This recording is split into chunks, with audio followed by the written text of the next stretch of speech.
kuri uyu munsi uri hejuru ndafise akanyamuneza ko kubana namwe bagwizatunga batanga kori kubona dushobora guhurira hamwe byampimbaye cyane na cyane ko turi ku civugo ciza ngo dutange neza amakori n'amatagisi dushigikire iterambere ry'igihugu. Dutange neza amakori n'amatagisi dushigikire iterambere ry'igihugu. Ni civugo ciza gituma twese uno munsi duhanurana. Sinazanye ijambo nkuko bisanzwe ahubwo naje kugira ngo tube turigishanya kuko nabonye ndiko ndaraba inyifato ivyo dukora biraboneka cyane yuko tutarategera neza ivyo turimo. None rero uno munsi novuga ni umunsi wo kwigishanya no guhanurana, ndetse uyu munsi ushitse tutanezerejwe n'abo vyananiye. Hariho abo vyananiye baratabaroboka,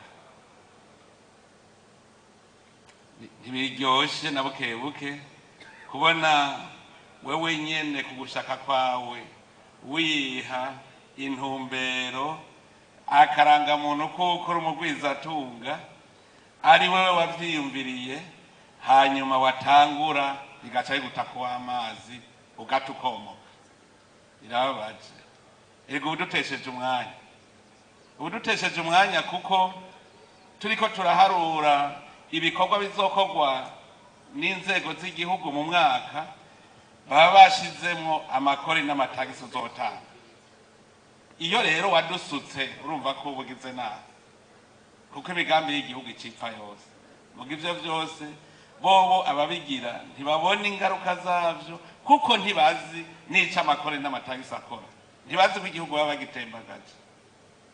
Nico gituma umuntu ahomvye bisanzwe araje imbere y'ubutungane baragira ankete ko vyafayite ku bwaba bwawe urahanwa ko igihugu uba waragisutse. Hariho n'abandi rero baduhenze ngo nabagwizatunga naho baje kuroga abenegihugu,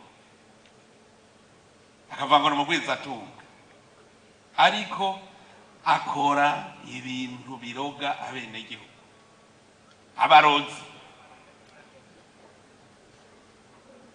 Ukaza wumva ngo urumva rero ngo irishira hamwe mwahagaritse ngo abantu ngo abakozi bakora ngo baciye basonza, no kuvuga hafi miliyoni hakire 10.